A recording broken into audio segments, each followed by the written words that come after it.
अस्सलाम वालेकुम viewers, welcome back. मैं हूं फरी जाहिद। आज मैं आपके साथ शेयर करने जा रही हूं विदाउट ओवन केक रस, जिसे बनाना बहुत ही इजी है। सो फ्रेंड्स, मेरी हर वीडियो में यही कोशिश होती है कि मैं आपको बहुत शॉर्ट और इजी तरीके के साथ रेसिपी बताऊं।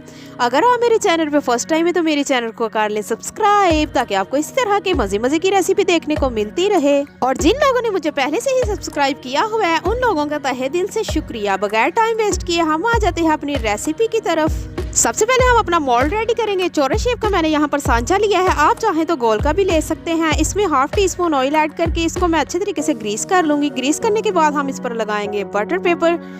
सो फ्रेंड, बटर पेपर लगाने के बाद हमने इस पर ऑयल बिल्कुल भी नहीं लगाना। अब हम इसको कर देंगे साइड पर। यहाँ पर मैंने एक बॉल लिया है, अब हम इसमें ऐड करेंगे बटर। रूम टेम्परेचर पर मैंने बटर लिया है, 125 ग्राम बटर है। अगर आप कप के साथ मेजर करेंगे तो 1 कप बटर है। इसके साथ साथ हम इसमें ऐड करेंगे शुगर पाउडर। 1 कप मैंने शुगर पाउडर ऐड किया है। अगर हम ग्राम के हिसाब से करेंगे तो 125 ग्राम शुगर पाउडर। बटर और शुगर को हम 2 से 3 मिनट के लिए बीट करेंगे। आप चाहे तो इसमें आइसिंग शुगर भी ऐड कर सकते हैं। अगर आइसिंग शुगर अवेलेबल नहीं है तो कोई मसला नहीं, घर में जो आम शुगर पड़ी होती है उसको हम लेके ग्राइंड करेंगे। ग्राइंड करने के बाद हम उसको छान लेंगे। सो फ्रेंड्स, मेरी हर वीडियो में यही कोशिश होती है कि मैं आपको प्रॉपर तरीके के साथ बताऊं, ताकि इजीली आपको समझ आ जाए। अगर कोई मिस्टेक हो या कोई मसला हो तो आप मुझे कमेंट्स करके बता सकते हैं। आप बार बार मेरी वीडियो देखिएगा सेम टू सेम। अगर आप स्टेप बाय स्टेप मेरी वीडियो को फॉलो करेंगे तो इंशाल्लाह आपका केक भी ऐसा ही बनेगा। चलिए जी फ्रेंड, 3 मिनट हो चुके हैं। 3 मिनट के लिए हम इसे बीट कर चुके हैं। अब हम इसमें ऐड करेंगे 4 अदद अंडे। अंडों को कम से कम हम 4 मिनट के लिए बीट करेंगे, क्योंकि इसको बीट होने में थोड़ा सा टाइम लगेगा।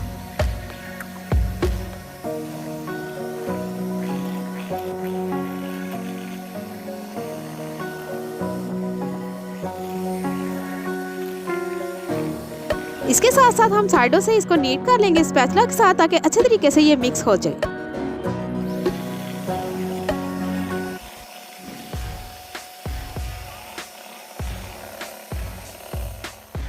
हल्का सा बीट होने के बाद अब हम इसमें ऐड करेंगे 2 drop vanilla essence and 2 drop lemon essence. Lemon essence use करने से एकदम बेकरी जैसा टेस्ट आएगा। बहुत ज्यादा हमने यूज नहीं करना। अगर हम ज्यादा यूज करेंगे तो केक हमारा कड़वा हो जाएगा।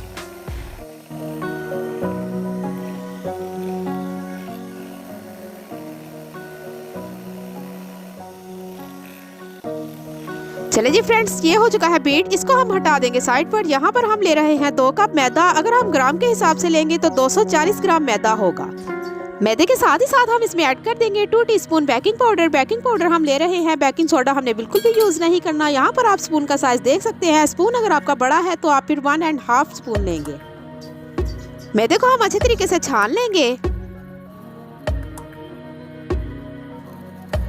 चले जी, इसको हम हटा देते हैं साइड पर। अब हम इसमें ऐड करेंगे थोड़ा थोड़ा करके मैदा। एक ही दफ़ा हमने इसमें मैदा बिल्कुल भी ऐड नहीं करना, 2 दफ़ा हम इसमें मैदा ऐड करेंगे और हल्के हल्के हाथों से हम इसको फोल्ड कर करके मिक्स करेंगे, ताकि इसमें गुठलियां ना बने, कोई लम्स ना।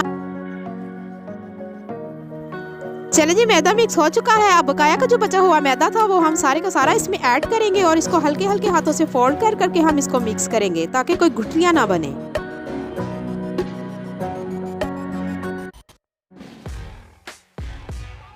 यहाँ पर देखिए फ्रेंड्स, मैंने इसको अच्छे तरीके से मिक्स कर लिया है। अब हम इसमें ऐड करेंगे 3 से 4 टेबल स्पून दूध। फ्रेंड, यहाँ पर आप इसकी थिकनेस भी चेक कर सकते हैं। अगर हम ऑयल में बनाएंगे तो थोड़ा सा ये नरम अमेज़ा होगा। अगर हम बटर में बनाएंगे थोड़ा सा ये हार्ड होगा। यहाँ पर आप देखिए इसका टेक्सचर इस तरह से होना चाहिए। चले जी व्यूअर्स, बैटर हमारा रेडी है। अब हम लेंगे मोल्ड जो हमने पहले से ही रेडी करके रख लिया था। सारे का सारा हम बैटर इसमें ऐड करेंगे और हम इसको 35 से 40 मिनट के लिए बेक करेंगे। बेक हमने किस तरह से करना है वो भी मैं आपके साथ शेयर करती हूँ। चले जी, अच्छे तरीके से हम सारे का सारा इसमें निकाल लेंगे और अच्छे तरीके से इसको फैला के एक जैसा कर लेंगे। अगर ये कहीं कम ज्यादा हुआ तो केक हमारा खराब हो जाएगा, यानी कि उनसे नीचा बनेगा। इसको हम अच्छे तरीके से इस तरह से फैला लेंगे। चले जी, इसको फैलाने के बाद हम इसको उठाकर यूं हिलाएंगे और इसको 2 से 3 दफ़ा इस तरह से नीचे की तरफ फेंकेंगे और इसको इस तरह से हिलाएंगे, ताकि इसमें कोई बबल्स ना बन सके। अब हम इसको करेंगे बेक। बेक हमने किस तरह से करना है वो भी मैं आपको बता देती हूँ। यहाँ पर मैंने एक पतीला लिया है, इसमें मैंने पहले से ही नमक लगाकर एक स्टैंड लगा लिया था और 15 मिनट के लिए मैंने इसको फुल फ्लेम पर प्रीहीट कर लिया था। उसके बाद मैंने स्लो फ्लेम कर दी थी, जितनी यानी कि हम चावलों पर दम लगाते हैं उससे ऐसे थोड़ी सी बस हमने ज़्यादा रखी है। ज़्यादा फ्लेम हमने नहीं रखनी। अगर हम फ्लेम ज़्यादा रखेंगे तो ये केक जो है जल जाएगा।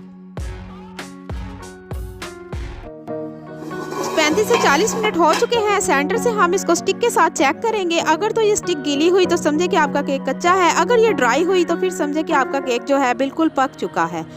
अब हम इसको निकाल लेंगे। यहाँ पर देखिए व्यूअर्स, अभी ये बहुत गर्म है, आराम से हम इसको निकाल लेंगे।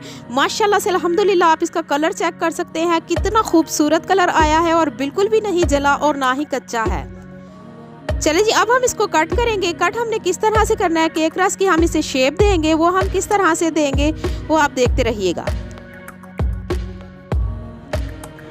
अभी ये थोड़ा गर्म है इसलिए आराम आराम से मैं इसको कट करूंगी।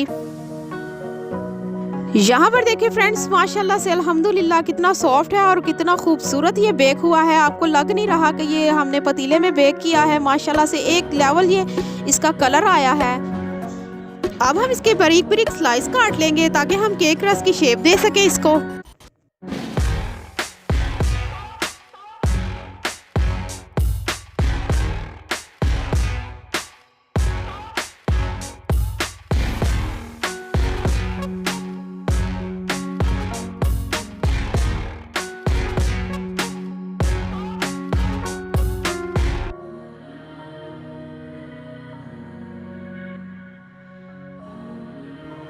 माशाल्लाह से फ्रेंड्स आप देख सकते हैं कटिंग करने के बाद ये एकदम केक रस की शेप में आ चुके हैं। अब हम इनको करेंगे बेक। बेक हम दोबारा किस तरह से करेंगे, यहाँ पर मैंने एक मोल्ड लिया है, इस तरह से हम इसमें जो है केक लगा देंगे और स्लो फ्लेम पर हम इसको 15 से 20 मिनट के लिए जो है इसको बेक करेंगे ताकि ये इनको कलर आ जाए। जैसे ही इनका कलर आ जाएगा हम इसको जो है इनकी साइड चेंज कर लेंगे।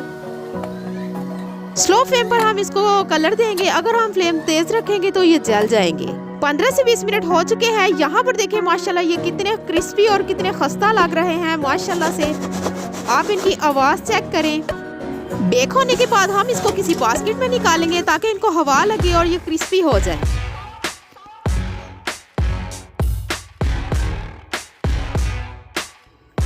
रेडी होने के बाद हम इसको किसी शीशे के जार में स्टोर कर सकते हैं। 1 हफ्ते के लिए ये स्टोर हो जाएंगे। आपके घर अचानक से कोई गेस्ट आ जाए तो आप चाय के साथ सर्व करेंगे और तो वो एकदम से हैरान हो जाएंगे कि वाकई ही ये घर पर ही बने हुए हैं। माशाल्लाह ये बहुत ही टेस्टी है।